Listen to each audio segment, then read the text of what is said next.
BK UNES.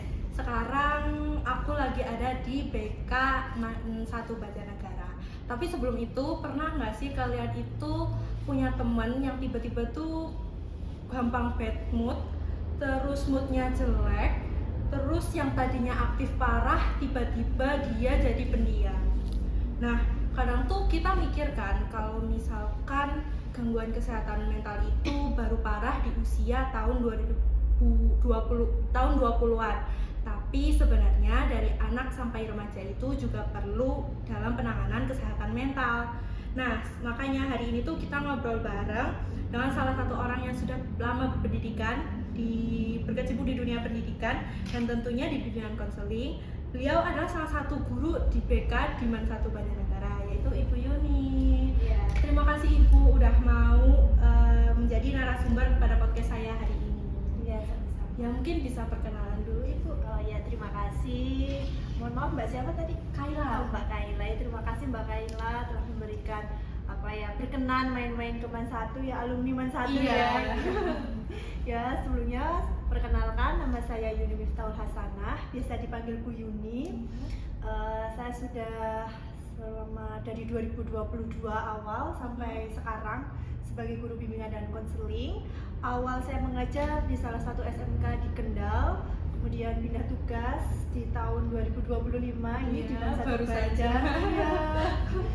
Kebetulan saya bukan berasal dari guru bimbingan konseling murni, saya dari psikologi Islam, tetapi juga gelarnya sama, psikologi. Gelarnya psikologi. Ya, cuma ada tambahan kalau psikologi itu lebih ke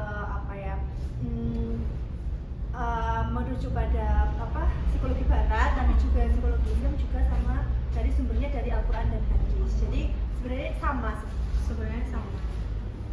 Nah, di sini kita langsung aja ya mulai sharing-sharingnya. Nah, Ibu Yuni, kita tuh kan sering banget nih dengar tentang kesehatan mental, terus gangguan kesehatan mental. Nah, orang-orang juga bilang nih kesehatan mental itu penting, tapi tuh kita tuh nggak tahu pentingnya itu tuh di mana dan kenapa. Kira-kira emang penting ya bagi remaja dan anak?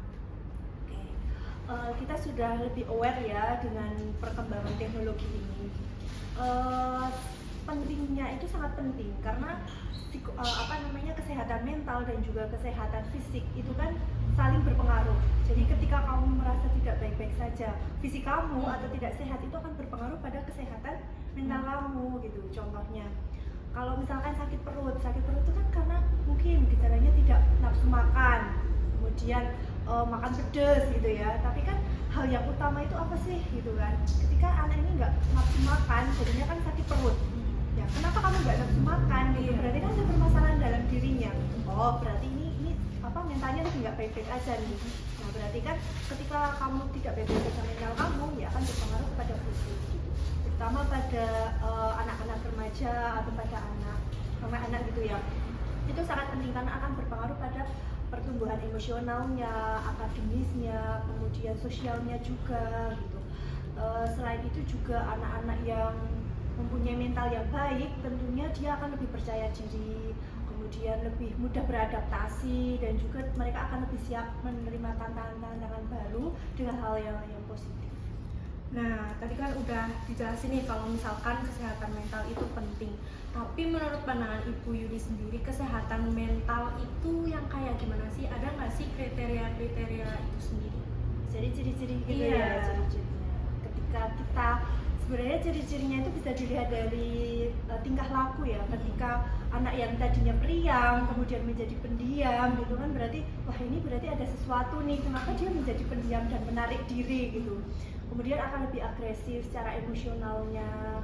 Ketika dia marah kok tiba-tiba meledak dengan mengeluarkan kata-kata kasar atau membanting-banting barang gitu. Selain itu juga akademisnya itu menurun biasanya gitu, terus lebih tidak fokus.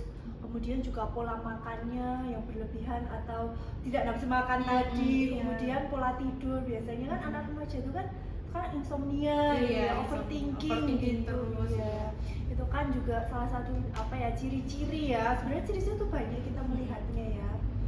Berarti nggak spesifik sama satu hal aja gitu. Misalkan kita ternyata nggak nafsu makan, itu nggak hanya itu aja atau ada hal-hal yang lain yang bisa kita lihat?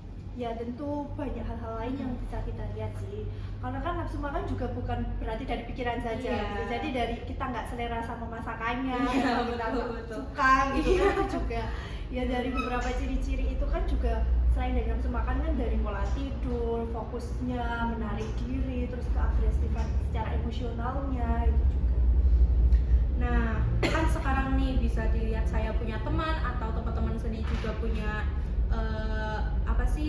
teman juga yang sebenarnya tuh mereka punya struggling di balik layar. Nah, fenomena ini tuh bisa terjadi kenapa sih? Oh gitu ya. Jadi biasanya tuh saat mereka yang diperjuangin dalam dirinya gitu ya untuk melawan apa sih namanya stres dalam dirinya gitu.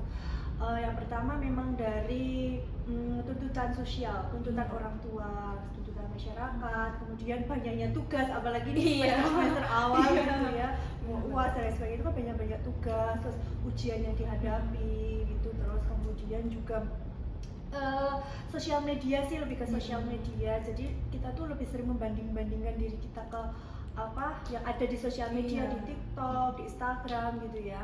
Kemudian selain itu juga banyak lah ya Mbak ya yang mempengaruhi kita apa namanya, jadi banyak beban pikiran gitu ya yang harusnya nggak dipikirin jadi dipikirin, apalagi anak remaja yang sekarang tuh masa-masa transisi gitu ya, masa-masa mereka sedang cari jati diri gitu kan, emosionalnya nggak stabil, dihadapkan dengan apa sih namanya permasalahan-permasalahan kayak pertemanannya yang berubah-ubah gitu kan, circle-circlean dan lain sebagainya. Terus lagi masa-masanya mereka tumbuh rasa dengan lawan jenis, suka lawan jenis. Nah itu kan akan menumbuhkan rasa apa ya, pikiran-pikiran yang seharusnya nggak dipikirin jadi overthinking gitu sih yang diperjuangin dalam anak remaja. Iya, emang remaja tuh kadang struggle-nya di situ ya Bu. Iya.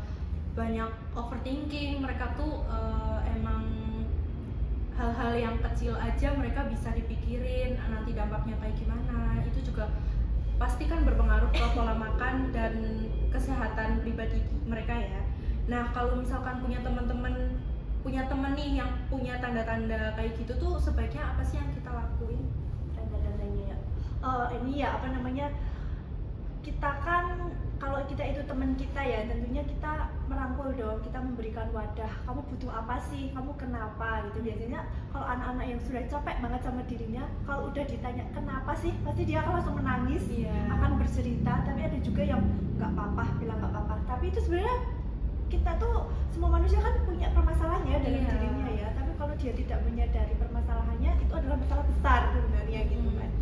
Ya tentu kita akan memberikan ini ya, misalkan nih kamu tuh dalam pikiran yang tidak baik-baik saja, terus harus bisa berpikir positif kan gitu kan, harus mengubah pola pikir nih. Berarti kan kamu apa sih yang kamu sukain gitu, apa sih hobi kamu, kita ajak aja, oh kamu hobi olahraga, yaudah kita temenin dia olahraga gitu ya, terus olahraga secara rutin. Terus kamu suka apa, suka bermain musik, ya udah yuk kita bermain musik, terus melukis dan lain sebagainya gitu. Terus kalau misalkan memang perlu penanganan yang lebih ya kita cari orang yang profesional atau misalkan psikolog gitu. Jadi memang sebelum ke ranah situ ya kita berikan wadah teman kita untuk bercerita ke kita. Tapi kita juga harus paham bahwa saat teman kita bercerita, mereka butuh apa sih? Butuh didengarkan saja atau butuh diberi masukan atau diberi support gitu. Jadi kita juga harus paham. Nah, kira-kira apakah remaja di Man 1 Banjarnegara ini tuh ada struggling sama overthinking gitu nggak sih Bu? Ya tentu ada. Anak-anak sekarang itu kan lebih kayak ke ya apalagi kelas 12 ya, mereka Iya. itu lebih kayak mikirin aduh gimana nih untuk setelah lulus dari Man 1 itu mereka mau mau gimana gitu kan.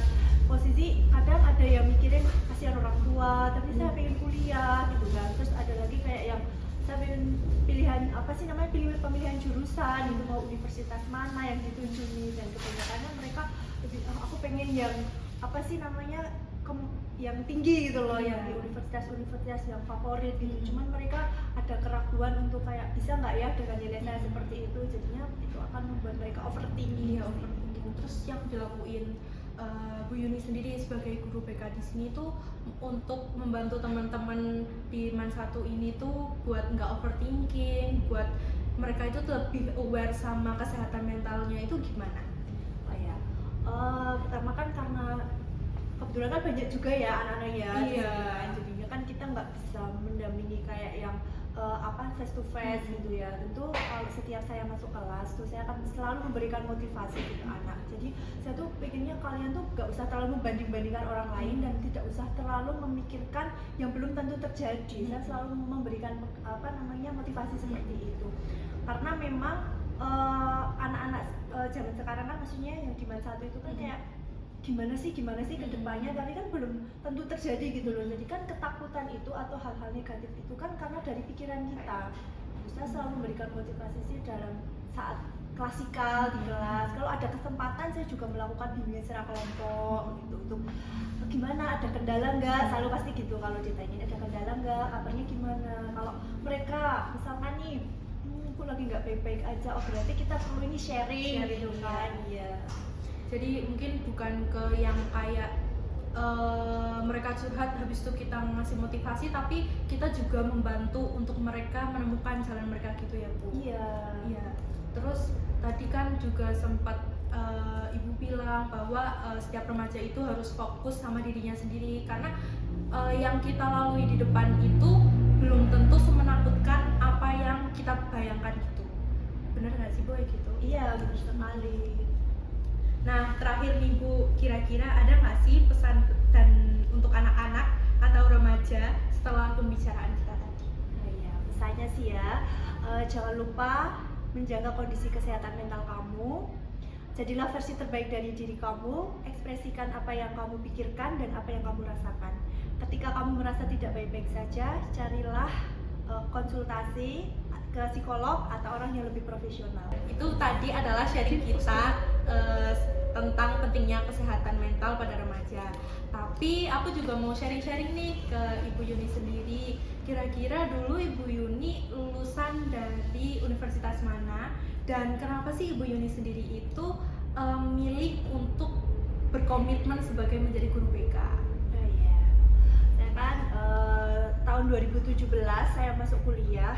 Itu kebetulan saya memang ingin mengambil psikologi. Psikologi Ya, cuman beberapa universitas menolak saya gitu ya. Terus ya kebetulan ya udahlah yang sejalur, karena dulu saya juga dari Man 1 Temanggung. Terus ya udah kayaknya ada peluang nih di UIN gitu. Kebetulan di IAIN Salatiga itu angkatan pertama saya. Oh, angkatan dulu kan masih IAIN ya.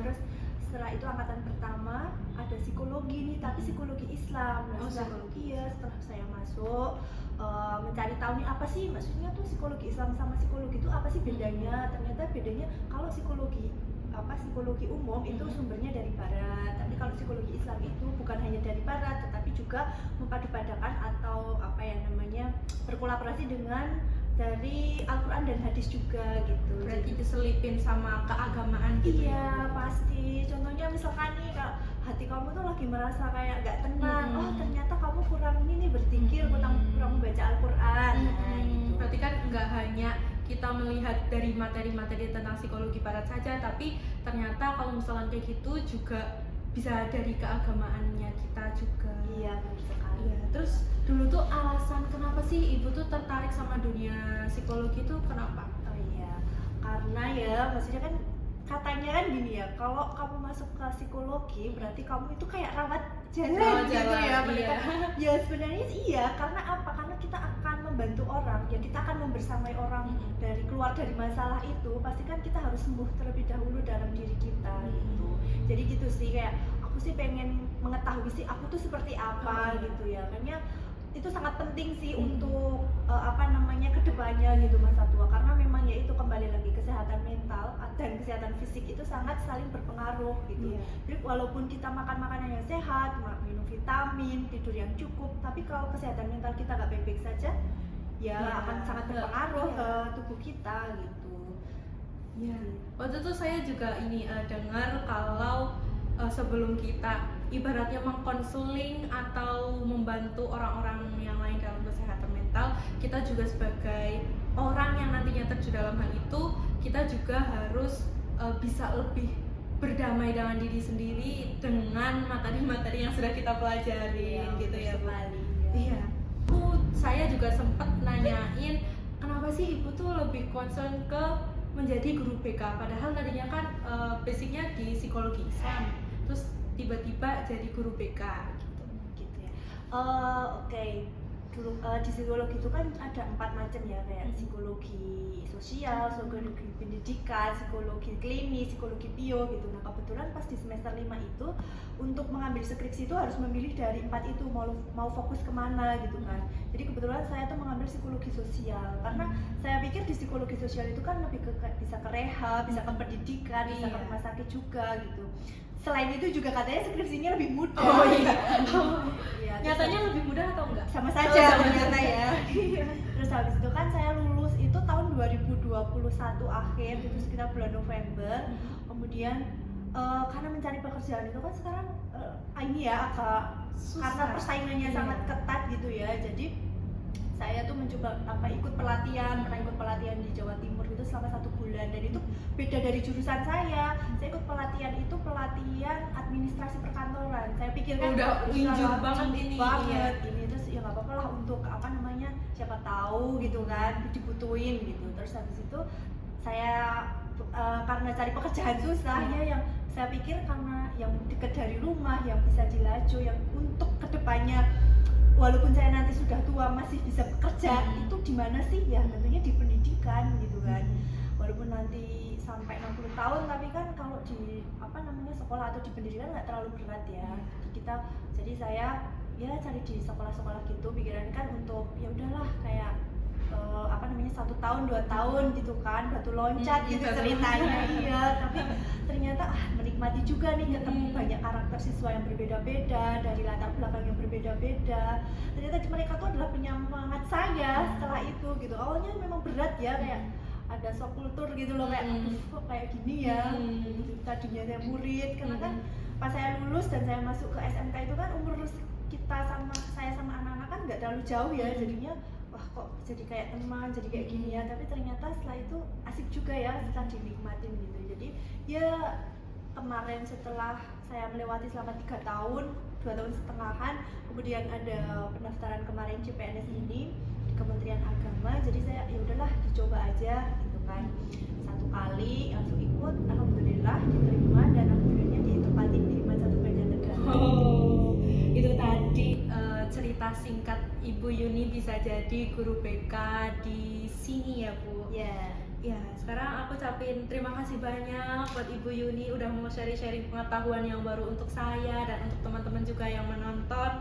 Jadi buat teman-teman kalau misalkan punya masalah itu tuh jangan dipendam sendiri, tapi bisa sharing ke teman atau orang yang kalian percaya. Tapi ingat, orang yang dipercaya itu harus jaga rahasia orang lain itu. Dan terima kasih udah teman-teman udah yang mau nonton. Bye bye.